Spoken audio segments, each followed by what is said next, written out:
Arguments Supporting Reincarnation by William Quan, Judge, read by Dave Marsland of Cardiff Theosophical Society. Arguments Supporting Reincarnation. Unless we deny the immortality of man and the existence of the soul, there are no sound arguments against the doctrine of pre-existence and rebirth, save such as rest on the dictum of the Church that each soul is a new creation. This dictum can be supported only by blind dogmatism. For given a soul, we must sooner or later arrive at the theory of rebirth, because even if each soul is new on this earth, it must keep on living somewhere after passing away, and in view of the known order of nature will have other bodies in other planets or spheres. Theosophy applies to the self, the thinker, the same laws which are seen everywhere in operation throughout nature, and those are all varieties of the great law that effects follow causes, and no effect is without a cause. The soul's immortality, believed in by the mass of humanity, demands embodiment here or elsewhere, and to be embodied means reincarnation. If we come to this earth for but a few years and then go to some other, the soul must be re-embodied there as well as here, and if we have travelled from some other world, we must have had there too our proper vesture.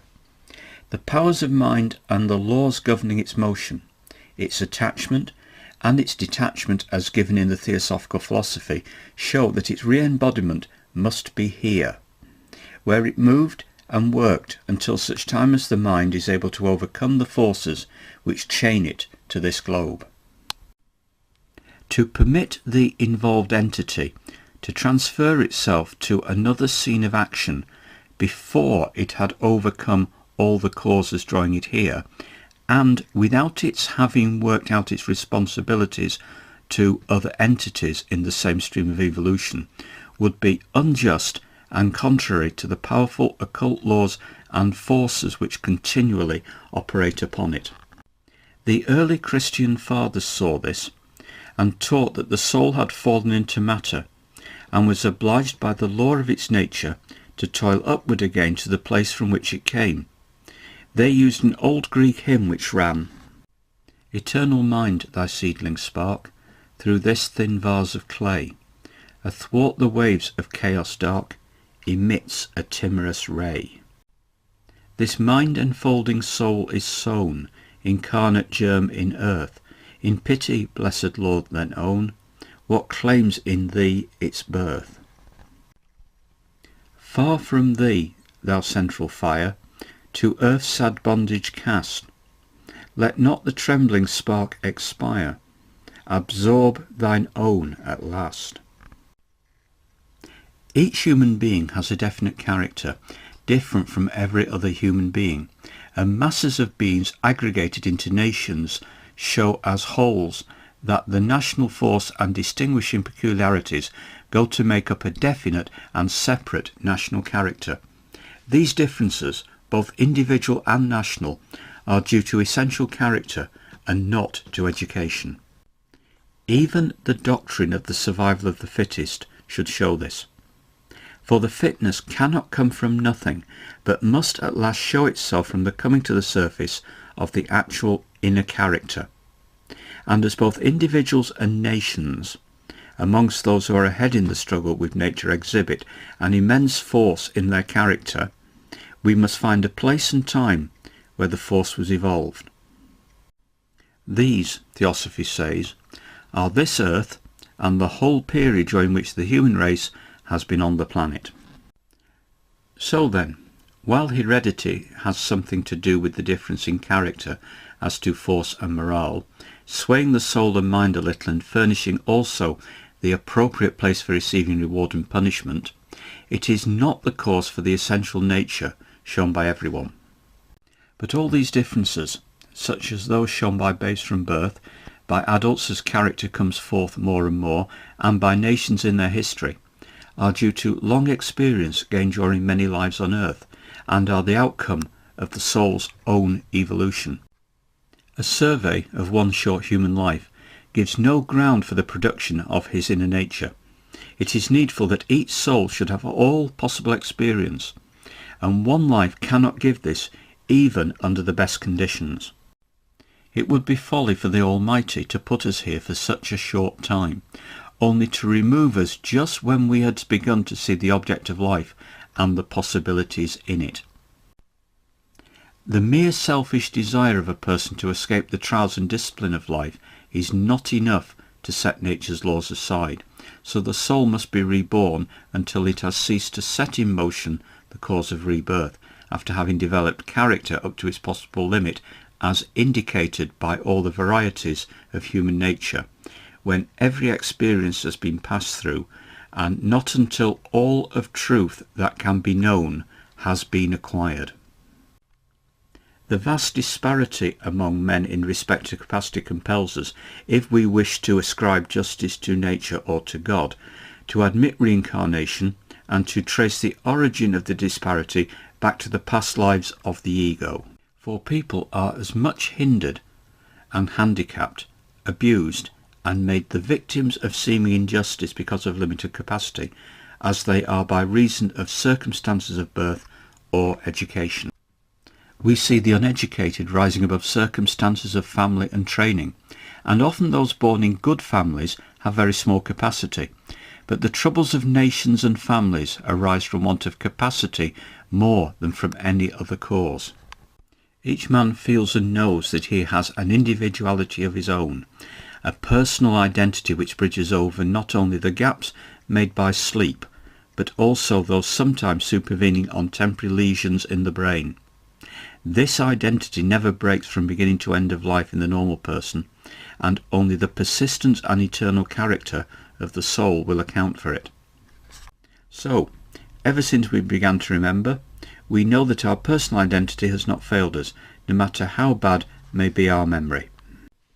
This disposes of the argument that identity depends on recollection, for the reason that if it did depend alone on recollection, we should each day have to begin over again, as we cannot remember the events of the past in detail, and some minds remember but little yet feel their personal identity. And it is often seen that some who remember the least insist as strongly as the others on their personal identity. That persistence of feeling must come from the old and immortal soul. Viewing life and its probable object with all the varied experience possible for man, one must be forced to the conclusion that a single life is not enough for carrying out all that is intended by nature, to say nothing of what man himself desires to do.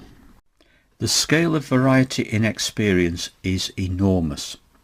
There is a vast range of powers latent in man, which we see may be developed if opportunity be given. Knowledge infinite in scope and diversity lies before us, and especially in these days when special investigation is the rule. We perceive that we have high aspirations with no time to reach up to their measure, while the great troop of passions and desires, selfish motives and ambitions, war with us and among themselves, pursuing us even to the door of death. All these have to be tried, conquered, used, subdued. One life is not enough for all this. To say that we have but one life here with such possibilities put before us and impossible of development is to make the universe and life a huge and cruel joke, perpetuated by a powerful God who is thus accused, by those who believe in a special creation of souls, of triumphing and playing with puny man just because that man is small and the creature of the Almighty. A human life is at most 70 years. Statistics reduce this to about 40, and out of that little remainder a largest part is spent in sleep and another part in childhood. Thus in one life it is perfectly impossible to attain to the merest fraction of what nature evidently has in view. We see many truths vaguely which a life gives us no time to grasp, and especially is this so when men have to make such a struggle to live at all. Our faculties are small or dwarfed or weak. One life gives no opportunity to alter this. We perceive other powers latent in us that cannot possibly be brought out in such a small space of time, and we have much more than a suspicion that the extent of the field of truth is vastly greater than the narrow circle we are confined to. It is not reasonable to suppose that either God or nature projects us into a body simply to fill us with bitterness because we have no other opportunity here, but rather we must conclude that a series of incarnations has led to the present condition, and that the process of coming here again and again must go on for the purpose of affording us the opportunity needed. The mere fact of dying is not of itself enough to bring about development of faculties or the elimination of wrong tendency and inclination. If we assume that upon entering heaven we at once acquire all knowledge and purity, then that state after death is reduced to a dead level, and life itself with all its disciplines is shorn of every meaning. Some of the churches teach of a school of discipline after death, where it is impudently stated that the apostles themselves, well known to be ignorant men, are to be the teachers. This is absurd and devoid of any basis or reason in the natural order. Besides, if there is to be such subsequent discipline, why were we projected into life at all? And why, after the suffering and error committed, are we taken from the place where we did our acts? The only solution left is in reincarnation. We come back to earth because on it, and with the beings upon it, our deeds were performed, because it is the only proper place where punishment and reward can be justly meted out, because here is the only natural spot in which to continue the struggle toward perfection, toward the development of the faculties we have, and the destruction of the wickedness in us. Justice to ourselves and to all other beings demands it, for we cannot live for ourselves, and it would be unjust to permit some of us to escape, leaving those who were participants with us to remain, or to be plunged into a hell of eternal duration.